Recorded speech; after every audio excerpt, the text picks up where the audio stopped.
Oi, gente!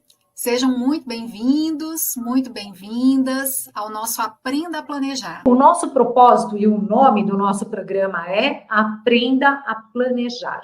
Estamos falando de planejamento patrimonial.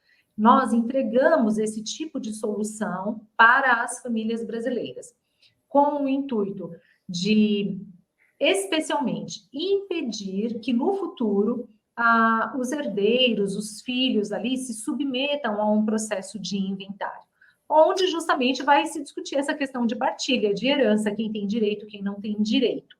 E essa cautela, através do planejamento patrimonial, e isso, planejamento já nos remete à ideia de uma ação preventiva, não é mesmo, Cris? É algo que acontece antes, é um cuidado da sua parte, né, em já deixar tudo estabelecido para minimizar prejuízos futuros. E não podemos nos esquecer aqui de falar da implicação da escolha do regime adotado, né, pelos seus filhos.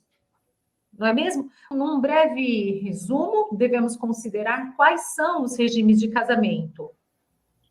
O primeiro deles, o regime padrão, significa que se você não fizer a escolha de um regime especial, você vai cair na regra que atualmente, na nossa legislação, é o regime da comunhão parcial de bens, tá ok? Esse é um dos regimes.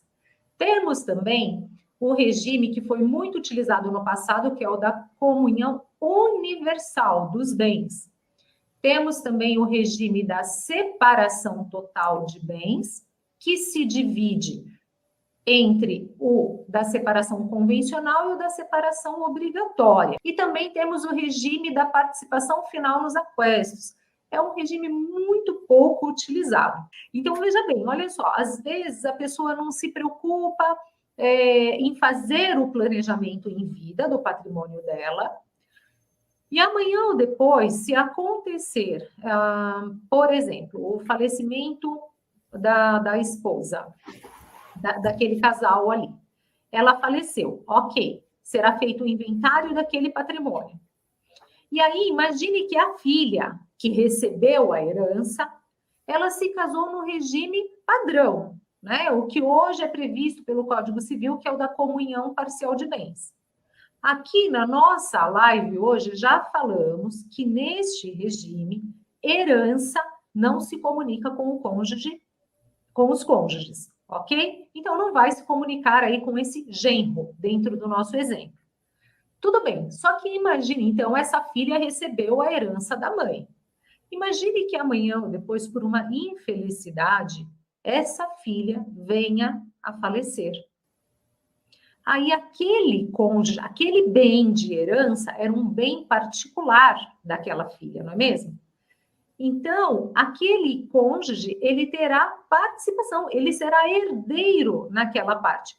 Logo, aquele cônjuge sobrevivente aqui, no caso o pai, né, dessa filha, ele tem o patrimônio, parte dele, não é mesmo? Porque a esposa dele faleceu, e agora, de certa forma, aquele genro também terá participação naquele patrimônio, na parcela ali que seja, e aí a gente não sabe, né? Cada cenário é se essa pessoa tinha filhos, ou às vezes não tinha filhos, tudo bem, vai para os ascendentes, no caso, esse pai que sobreviveu, porém, o esposo dela será herdeiro.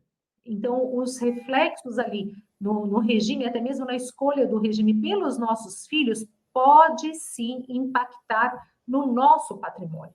Por isso, vale muito a pena fazer o planejamento antes, porque através do planejamento conseguimos evitar 100% esse cenário.